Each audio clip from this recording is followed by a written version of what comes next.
Bonjour et bienvenue sur gutopia.com, je m'appelle Pilou. Alors, ça fait de nombreuses fois qu'on me demande de présenter ma Reptile Room, ma pièce d'élevage. Donc, je vous ai présenté différents animaux, je vous ai présenté des techniques, voilà. Et donc, je vais prendre un petit peu de temps pour vous présenter ma pièce d'élevage, ou plutôt mes pièces d'élevage, dans l'état où elles sont aujourd'hui. Parce que faut savoir qu'une pièce d'élevage, en tout cas chez moi, ça bouge beaucoup. Je porte du terrarium à longueur d'année.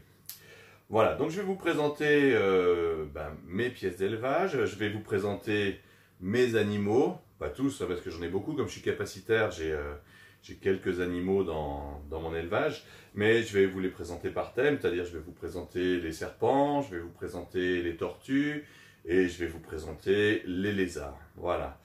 Et puis ensuite, je vous présenterai un petit peu mon incubateur, parce que c'est quand même le nerf de la guerre, c'est la reproduction, même si je ne fais pas d'élevage pour gagner de l'argent, parce qu'on n'en gagne jamais, je vous rassure. Enfin, pour ceux qui pensent gagner de l'argent, il y en a peut-être 3 ou 4 en France qui gagnent de l'argent avec leur élevage, hein. Les autres, ils dépensent beaucoup plus qu'ils ne vendent. Voilà. Mais je vais donc vous présenter mon incubateur parce que voilà, je l'ai fait moi-même et je voudrais vous expliquer un petit peu comment il fonctionne. Et puis à la fin de la vidéo, je vous mettrai un petit bonus. Alors donc évidemment, allez jusqu'à la fin de la vidéo pour voir mon petit bonus. Voilà, teasing, à tout de suite.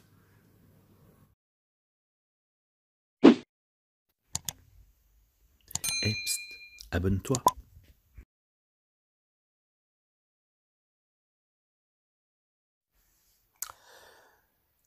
Bonjour à tous, alors une petite présentation de la vidéo.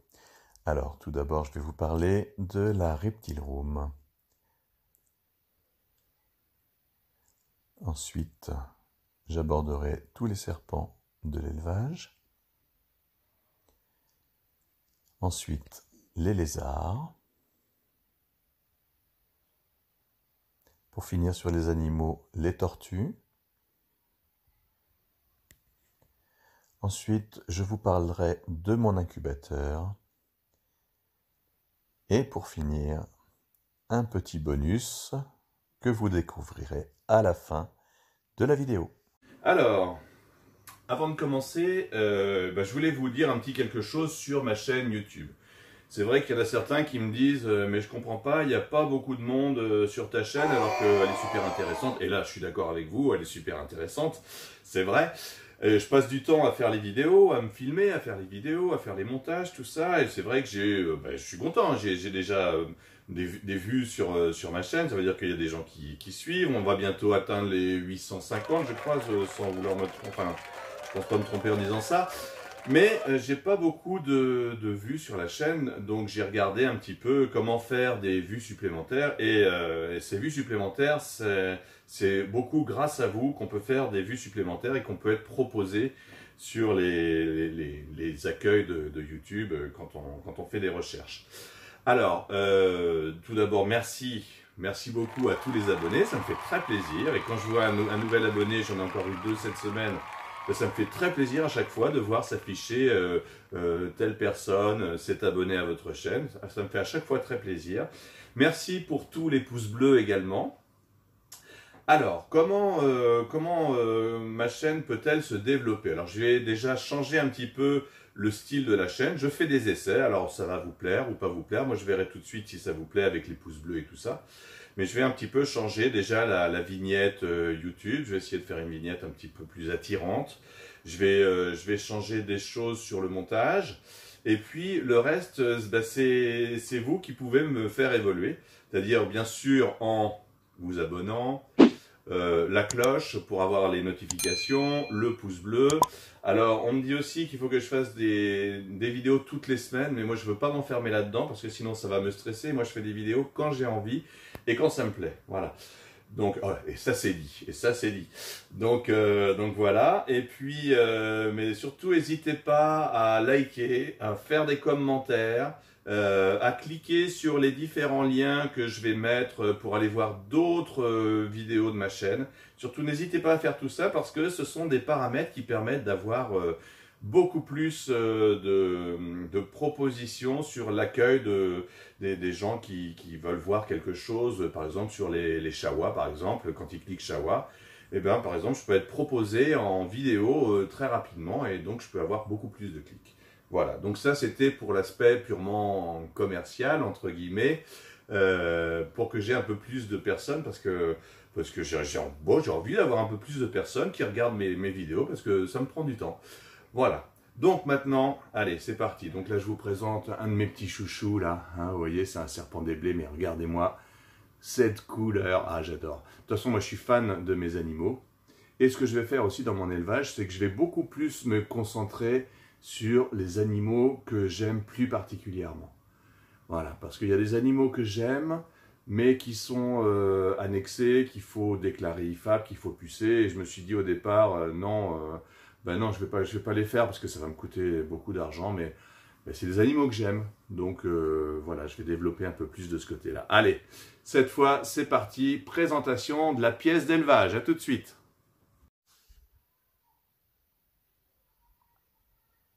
La Reptile Room.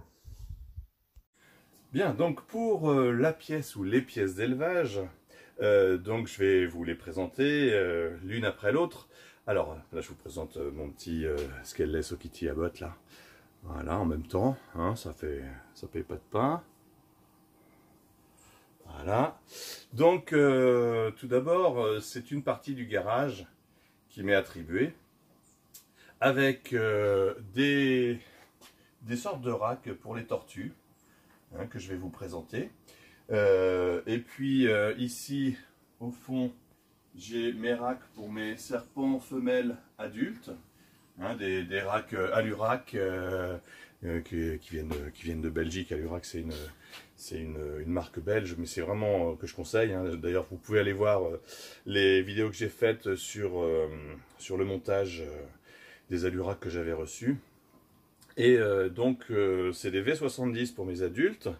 Et puis, je vous montrerai derrière moi, mais il y a aussi des V35S small parce qu'ils sont pas très hauts pour mes mâles et pour mes juvéniles qui sont en grossissement. Voilà, de ce côté-là, donc on était derrière. Maintenant de ce côté-là, comme je vous le disais, j'ai mes mâles, enfin mes mâles ou mes juvéniles qui sont en grossissement au niveau des serpents. Hein, j'ai même deux petits orthriophyses qui sont là qui grossissent. Et puis on rentre ici dans la seconde pièce. Alors la pièce d'à côté au niveau du garage, c'est la pièce plus pour les animaux qui hibernent, hein, enfin qui hivernent, comme par exemple le gecko léopard, le serpent des blés, certaines tortues. Voilà, ces animaux-là hivernent. Donc je descendrai les températures dans un mois. Je vais les descendre. Je vais progressivement descendre les températures, descendre la lumière, ne plus alimenter bien sûr avant. Hein, et puis si vous voulez, je vous parlerai de l'hivernation, comment on prépare ça. Voilà, donc c'est la pièce où ce sont les animaux qui hivernent. De ce côté-ci, ce sont plus les animaux exotiques, c'est-à-dire qui ont besoin de chaleur tout au long de l'année, et les animaux qui ne sont pas forcément en très grande forme, donc je préfère pas les faire hiverner. Voilà, donc ici c'est plus la pièce où je peux observer mes animaux. Et je pense qu'à plus ou moins long terme, c'est ce que je ferai partout. C'est-à-dire que les racks vont disparaître et je mettrai des terrariums au fur et à mesure parce que sinon je vois pas mes animaux et eux ils sont pas dans un environnement très stimulant et je vous propose d'aller voir tous les articles de Vincent Noël. Vous savez, j'avais fait une vidéo sur Vincent Noël. Voilà, parce que Vincent Noël, il a raison. Ils ont besoin de stimulation, ils ont besoin de lumière, d'UV, etc. Ils ont besoin de plein de choses. Et notamment de pouvoir se balader dans un environnement parce qu'ils ont besoin d'être stimulés. Voilà, donc progressivement, je vais en venir à avoir que des terrariums parce que, pour le bien de mes animaux. Voilà, et je pense qu'il faut faire comme ça. Enfin, il faut faire comme ça. En tout cas, moi, c'est ma philosophie. Après, chacun fait comme il veut.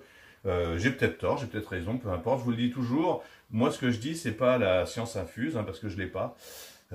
Hélas. Mais voilà, donc moi je vous dis ce que j'en pense moi. Et moi je pense que mes animaux ont besoin voilà, d'être dans des terrariums pour pouvoir être stimulés, pour être heureux, pour être non stressés, et donc pour vivre bien. Des animaux qui vivent bien, c'est des animaux qui sont heureux. Pour moi c'est le principal. Alors voilà, donc c'est plein de terrariums différents. Donc là j'ai des exoterra, des terratlantis, etc.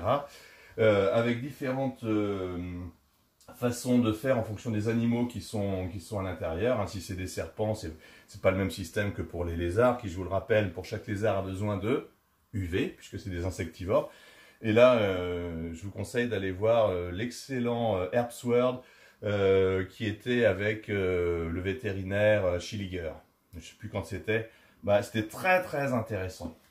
Voilà, donc il y a différents terrariums. Et moi, ici, je suis très heureux. Je m'installe dans mon petit fauteuil. Voilà. Et c'est pour ça que j'ai le fauteuil ici. Je m'installe là et je regarde mes animaux. Et je peux les observer. Je peux les voir interagir avec leur environnement. Et je pense que c'est très important. Donc voilà une première partie ici des terrariums. Je vous montre les autres. Et de l'autre côté, toute une panoplie aussi de terrarium. Donc oui, c'est un investissement, oui, c'est sûr, hein, même au niveau électrique. Voilà.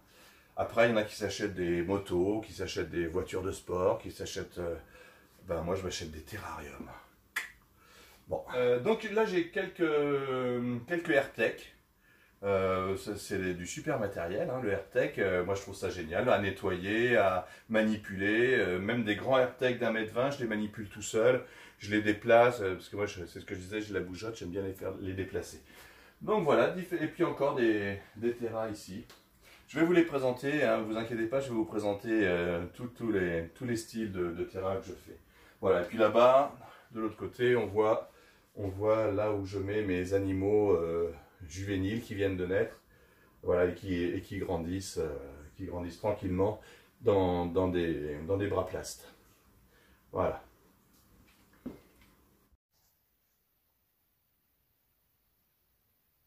Les serpents. Alors tout d'abord, je vais vous présenter mes serpents. Donc ici, j'ai tous mes Pantherophis. J'ai des mâles et des femelles, mais surtout des femelles. Voilà, et tous mes Pantherophis sont là. Alors, je vous présente, comme je le présente assez régulièrement, mon petit chouchou, hein, mon Hipposcales sunkist. Voilà. Donc là, bientôt en hibernation. Hein. Voilà, en haut, j'ai un Scaleless qui est hétérozygote Hippo sunkist, c'est un mâle. Donc il ira très très bien avec ma femelle. Alors attendez, je vais essayer de l'attraper. Voilà. Hop, viens me voir. Voilà. Ah ben c'est dommage, il est en mue. C'est dommage. Bon, évidemment quand on veut présenter des beaux animaux, ils sont en mue. C'est pas grave. Hop, allez, retourne là. Je te dérange pas, ils aiment pas trop ça quand ils sont en mue. Donc vous voyez, tout est étiqueté. Tout est étiqueté pour que je puisse les retrouver rapidement. Et je sais exactement qui fait quoi, qui a quoi. Là par exemple ici, hop, regardez. Ma belle femelle. Elle est vraiment belle, hein. C'est une Okiti Reverse, hein, tout simplement, une Okiti Abbott Reverse. Elle est superbe. C'est une grosse mémère. Hein.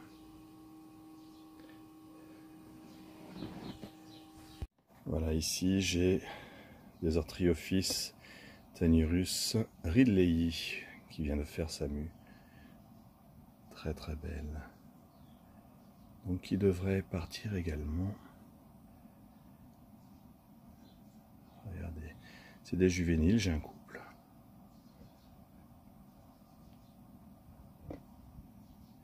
Vraiment superbe. Alors je m'approche pas trop parce que c'est des animaux très craintifs, les asiatiques. Donc je vais pas la stresser. Elle est déjà en position, vous voyez. Elle se met en position là, on ne la dérange pas plus. Dans les terras, j'ai aussi des Goniosoma, Oxycéphalum. J'ai des vertes et des chamoisées. Regardez comme c'est beau. Alors c'est des captive bred, des nés en captivité. Voilà. Parce que j'ai eu des gros problèmes avec les Goniosoma qui sont prélevés dans la nature. J'ai eu des gros problèmes de parasitage interne, externe, qui m'ont parasité tous mes terrariums. Il a fallu que je vide tout, que je nettoie tout. Et encore, j'ai pas réussi à les sauver. Ça a été compliqué. Donc maintenant, c'est terminé. Les sauvages, d'abord éthiquement, c'est pas forcément... Maintenant, on peut trouver des Goniosoma qui sont élevés en captivité. Bien sûr, ils sont plus chers, bah oui. Mais enfin, d'un autre côté, acheter des serpents et les perdre, et en plus parasiter tout l'élevage, parce qu'on peut les mettre en quarantaine, hein. C'est pas pour ça que ça va les empêcher d'avoir des parasites plus tard. Alors, regardez celui-ci. Alors oui, c'est un Goniosoma, mais quand on regarde bien sa tête, quand on regarde bien le ventre un peu jaune, c'est un Phrénatum. Goniosoma Phrénatum. Un très bel animal aussi, qui est arboricole, hein, pareil. Donc il a son terra. Mais il aime bien être au sol aussi.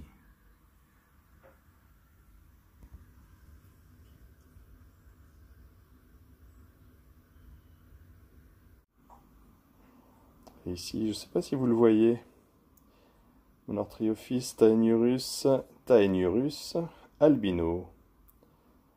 On voit sa petite tête qui dépasse, il m'observe là. Regardez bien. Ah, le voilà. Il s'approche, on s'apprivoise pas mal. C'est un asiatique, mais qui est moins farouche que les autres. Et qui s'approche plus facilement.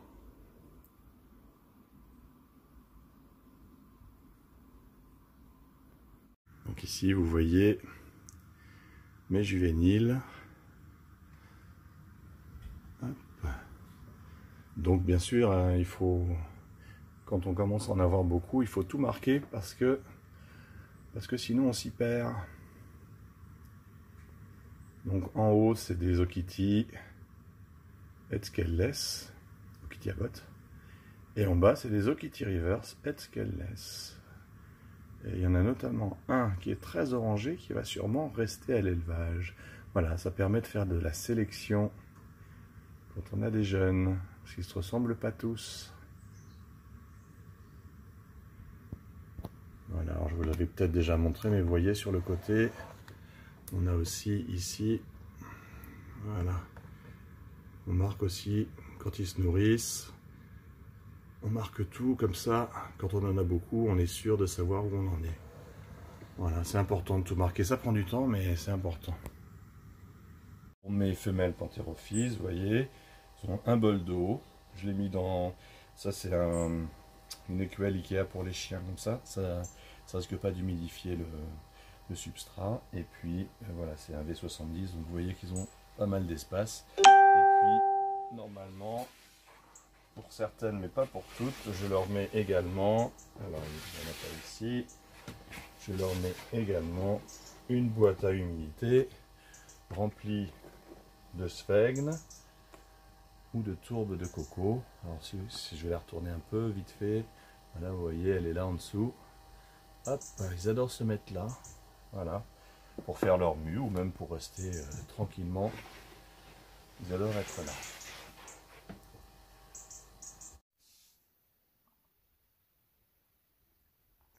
Les lézards. Alors maintenant, je vous présente mes lézards. Alors tout d'abord, mes varans. Ici, un Varanus timorensis, le mâle. Alors je ne sais pas si vous verrez bien ses couleurs, un petit peu bleutées, avec des reflets un peu bleutés. Il est superbe. Il y a des points jaunes, des points blancs, et tout ça c'est irisé un petit peu de bleu. C'est très très beau. Donc j'ai la chance d'avoir un couple qui a fait des petits. Je vous montre ça tout de suite. Voilà les petits Varanus timorensis qui sont nés à l'élevage. Regardez comme il est mignon celui-là. Ah bah oui, c'est pour ça que j'ai filmé de loin parce que ils sont encore très farouches.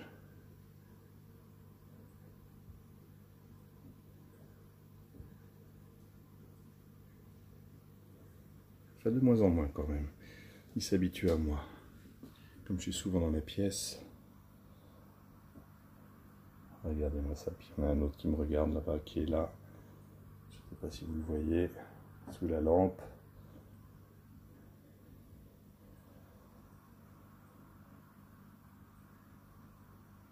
J'ai également mon Varanus tristis orientalis.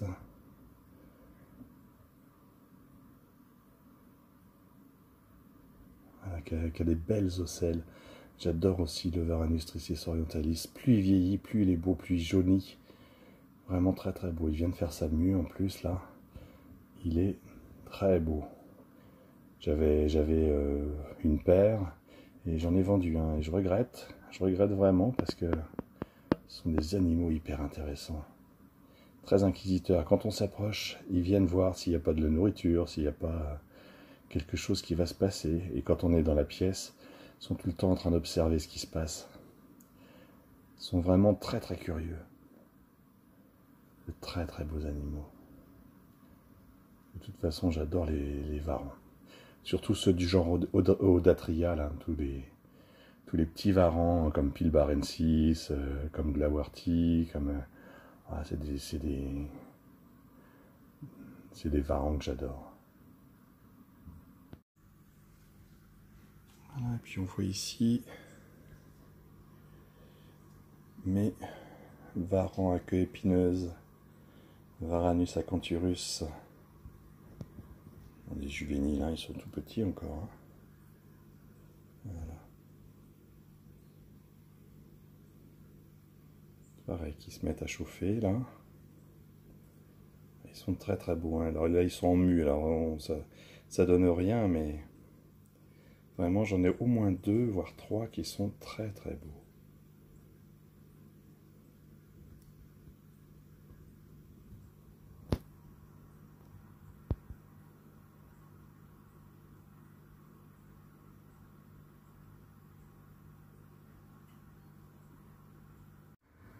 Et là, je ne vous les présente plus, mes Nyarogekko, Shawa et Chewy. Alors ceux-là, c'est des mainland, j'ai que des mainland, mais vraiment, ils sont superbes. Voilà. Les varans et les geckos de Nouvelle-Calédonie, je vais me concentrer sur ces animaux-là. C'est ce que je vous disais tout à l'heure. J'ai voulu abandonner les geckos à crête, Corelophus ciliatus, mais vraiment c'est mon espèce de prédilection. Donc je ferai moins de reproduction, mais parce qu'on est obligé de les déclarer IFAP et puis de les identifier. Donc ça coûte un peu cher, les petits, mais bon, c'est des animaux que j'adore. Donc j'y reviens. Est-ce que vous le voyez celui-là? Vous le voyez peut-être parce qu'on voit son œil, mais regardez bien.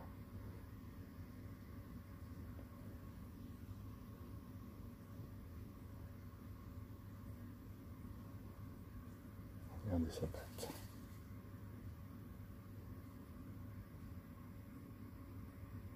Là, vous voyez les terras des Nyarogekko, des Shawa. Donc vous voyez que le sol, c'est un sol en fibre de coco. Vous allez me dire, bah oui, mais quand ils pondent des œufs, est-ce qu'on les voit? Bah oui, on les voit. Les Shawa, quand ils pondent, ils pondent au pied des plantes et souvent les œufs à fleurs, oui, à fleurs. Donc on arrive à les voir, mais faut regarder au bon moment. Et ce qui est intéressant, c'est la femelle qui garde ses œufs. J'en ai récupéré encore 2 avant-hier. Et je me suis fait attaquer par la femelle qui n'était pas... Enfin, attaquer, tout est relatif. La femelle n'était pas contente, elle m'a grogné dessus. Elle a essayé de m'attraper avec sa gueule, parce qu'elle n'était pas contente, elle gardait ses œufs. Et puis ici, ce sont des geckos léopards. Alors on voit ici 2,5, ça veut dire que c'est mon mâle 2 et ma femelle 5. Et j'ai incubé en femelle.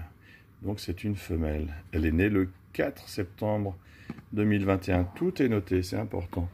Alors, vous voyez, ça salit vite, il faudra que je nettoie.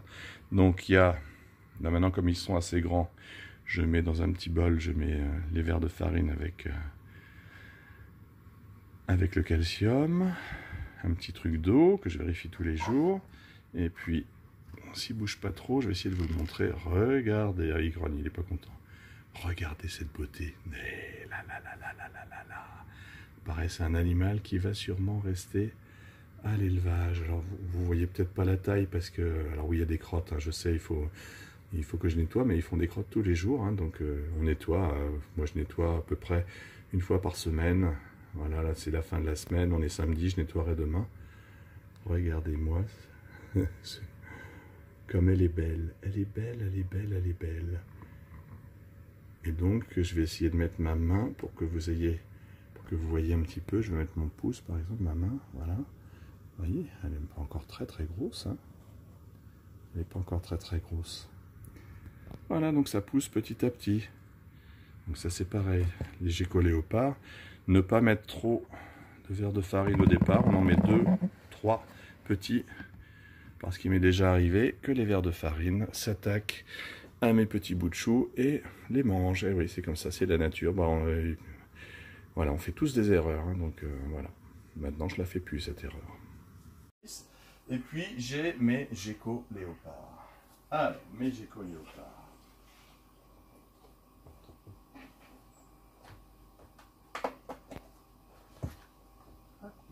Viens me voir.